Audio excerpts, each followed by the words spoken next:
Subscribe कीजिए और bell icon को दबाइए ट्रिक्स फॉर एग्जाम के लेटेस्ट वीडियो सबसे पहले देखने के लिए। दोस्तों, आज इस वीडियो में हम 22 नवंबर 2025 को हुई राजस्थान प्लाटून कमांडर भर्ती परीक्षा में पूछे गए क्वेश्चंस और उनके आंसर आपको बताएंगे।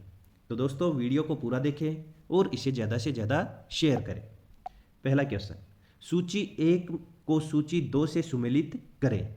तो दोस्तों, इसका राइट आंसर होगा ऑप्शन ए। तत्पुरुष समास का जो समस्त पद है वो होगा राजपुत्र। द्वंद्व समास का समस्त पद होगा जन्म मरण।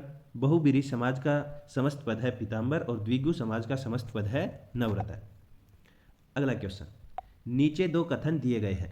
कथन 1 बोला गया है कि वे शब्दांश जो किसी शब्द के आरंभ में जोड़कर उसके अर्थ में विशेषता ला दे या अर्थ ही बदल दे वे उपसर्ग कहलाते हैं। तो दोस्तों, कथन बिल्कुल सही है। और कथन 2 है, हिंदी भाषा में संस्कृत के साथ उर्दू भाषा के भी उपसर्ग प्रचलित है। तो दोस्तों, ये कथन भी सही है। इसका मतलब इस क्वेश्चन का राइट आंसर होगा ऑप्शन डी। कथन 1 और 2 दोनों सही हैं। अगला क्वेश्चन, निम्नलिखित में से किस शब्द का निर्माण पर उपसर्ग से हुआ है। तो दोस्तों, इसका राइट आंसर है ऑप्शन ए, प्रगति। अगला क्वेश्चन, निम्नलिखित में से ए उपसर्ग से निर्मित शब्द नहीं है। राइट आंसर है ऑप्शन बी, अपयश। अगला क्वेश्चन, इनमें से किस शब्द में खुश उपसर्ग का प्रयोग नहीं है। तो दोस्तों, इसका राइट आंसर होगा ऑप्शन बी, खुश्क। अगला क्वेश्चन, नीचे दो कथन दिए गए हैं जिसमें कथन 1 कहा गया है जो शब्दांश मूल शब्द के अंत में लगकर नए शब्द बनाते हैं उन्हें प्रत्यय कहा जाता है। दोस्तों, कथन बिल्कुल सही है। अगला कथन है, प्रत्यय के दो भेद होते हैं, कृत प्रत्यय, तद्धित प्रत्यय। तो दोस्तों, ये भी सही है। इसका मतलब इस क्वेश्चन का राइट आंसर होगा ऑप्शन डी, कथन 1 और 2 दोनों सही हैं। अगला क्वेश्चन, मिलनसार शब्द में प्रयुक्त प्रत्यय कौन सा है। तो इसका राइट आंसर है ऑप्शन सी, सार। अगला क्वेश्चन, पौराणिक शब्द में प्रयुक्त प्रत्यय कौन सा है। तो दोस्तों, इसका राइट आंसर होगा ऑप्शन ए, इक। अगला क्वेश्चन, सूची 1 के साथ सूची 2 का मिलान कीजिए। अब दोस्तों, सूची 1 में तत्सम शब्द दिए गए हैं और सूची 2 में तद्भव शब्द दिए गए हैं। हमें इसका सही मिलान करना है। तो सबसे पहले घोटक का जो तद्भव शब्द होगा वो होगा घोड़ा। क्षीर शब्द का तद्भव शब्द होगा खीर। सूची शब्द का तद्भव शब्द होगा सुई और उष्ट शब्द का तद्भव शब्द होगा ऊंट। तो ये ऑप्शन बी में ये सभी सही मिलान दिए गए हैं, तो इसका राइट आंसर होगा ऑप्शन बी। अगला क्वेश्चन, निम्नलिखित में से अर्ध तत्सम शब्द कौन सा है। तो इसका राइट आंसर है ऑप्शन बी, अगिन। अगला क्वेश्चन, सूची 1 के साथ सूची 2 का मिलान कीजिए। दोस्तों, सूची 1 में अंग्रेजी शब्द दिए गए हैं और सूची 2 में समानार्थक हिंदी शब्द दिए गए हैं। तो इस क्वेश्चन का राइट आंसर जो होगा वो होगा ऑप्शन डी, ए का 2 से, बी का 4 से, सी का सही मिलान होगा 1 से और डी का सही मिलान होगा 3 से।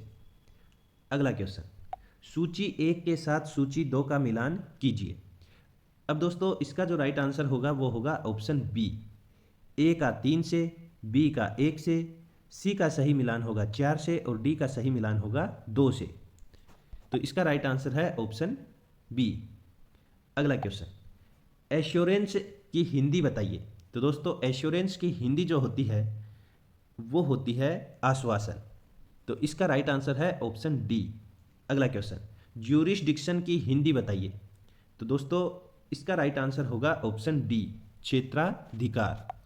अगला क्वेश्चन, ऑक्शन शब्द की हिंदी बताइए। तो दोस्तों, ऑक्शन शब्द की सही हिंदी अर्थ होता है नीलामी। तो इसका राइट आंसर है ऑप्शन बी। अगला क्वेश्चन, डेप्यूटेशन शब्द की हिंदी बताइए। राइट आंसर है ऑप्शन ए, प्रतिनियुक्ति। अगला क्वेश्चन, सर्टिफाई के लिए हिंदी शब्द क्या होगा। राइट आंसर है ऑप्शन सी, प्रमाणित करना। अगला क्वेश्चन, स्टेटरी के लिए हिंदी शब्द क्या होगा। तो दोस्तों, इसका राइट आंसर है ऑप्शन बी, वैधानिक। अगला क्वेश्चन, एब्सोल्यूट एक्सेप्टेंस के लिए हिंदी पारिभाषिक शब्द क्या होगा। राइट आंसर है ऑप्शन डी, पूर्ण स्वीकृति। अगला क्वेश्चन, सर्कमस्टेंस के लिए हिंदी पारिभाषिक शब्द क्या होगा?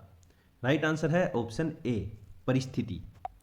अगला क्वेश्चन, हमारी सौभाग्यवती कन्या का विवाह होने जा रहा है, प्रयोग की दृष्टि से उक्त वाक्य में कौन सा शब्द अशुद्ध है? तो इसका राइट आंसर है ऑप्शन बी, सौभाग्यवती। अगला क्वेश्चन, महाभारत 18 दिनों तक चलता रहा, प्रयोग की दृष्टि से उक्त वाक्य में कौन सा शब्द अशुद्ध है? तो दोस्तों इसका राइट आंसर है ऑप्शन ए, दिनों।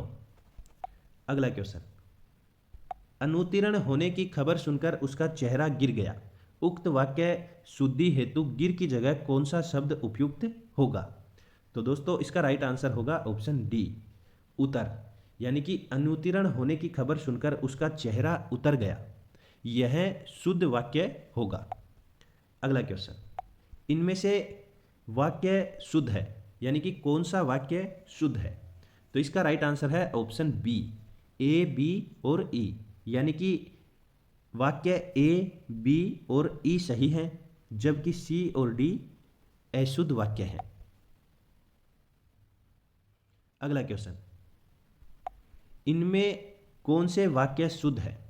तो दोस्तों इसका राइट आंसर होगा ऑप्शन डी, केवल बी, सी और ई सही हैं, जबकि बी, सी और ई शुद्ध हैं, जबकि ए और डी अशुद्ध वाक्य है। अगला क्वेश्चन, लहर शब्द के अनुपयुक्त प्रयोग के कारण निम्नलिखित में से कौन सा वाक्य अशुद्ध है? राइट आंसर है ऑप्शन ए, मेरी कलम से स्याही लहर रही है। अगला क्वेश्चन, शास्त्री जी की मृत्यु से हमें बड़ा खेद हुआ, प्रयोग की दृष्टि से उक्त वाक्य में अशुद्ध शब्द कौन सा है? राइट आंसर है ऑप्शन ए, मृत्यु।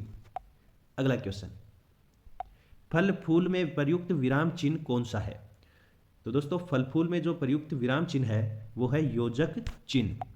अगला क्वेश्चन, नीचे दो कथन दिए गए हैं। कथन एक है, लेखन कार्य में भाव अथवा विचार की स्पष्टता में विराम चिन्ह से बाधा उत्पन्न होता है। तो दोस्तों ये कथन बिल्कुल गलत है। और अगला कथन जो दिया गया है वो है, पाठक के भावबोध को सरल और सुबोध बनाने के लिए विराम चिन्हों का प्रयोग होता है। तो ये बात बिल्कुल सही है। तो इसका मतलब इस क्वेश्चन का राइट आंसर होगा ऑप्शन सी, कथन एक गलत है और कथन दो सही है। अगला क्वेश्चन, दो विपरीतार्थक शब्दों के बीच किस विराम चिन्ह का प्रयोग होता है? राइट आंसर है ऑप्शन सी, योजक। अगला क्वेश्चन, सूची एक के साथ सूची दो का मिलान कीजिए। अब दोस्तों सूची एक में शब्द दिए गए हैं और सूची दो में दिए गए हैं विशेषण।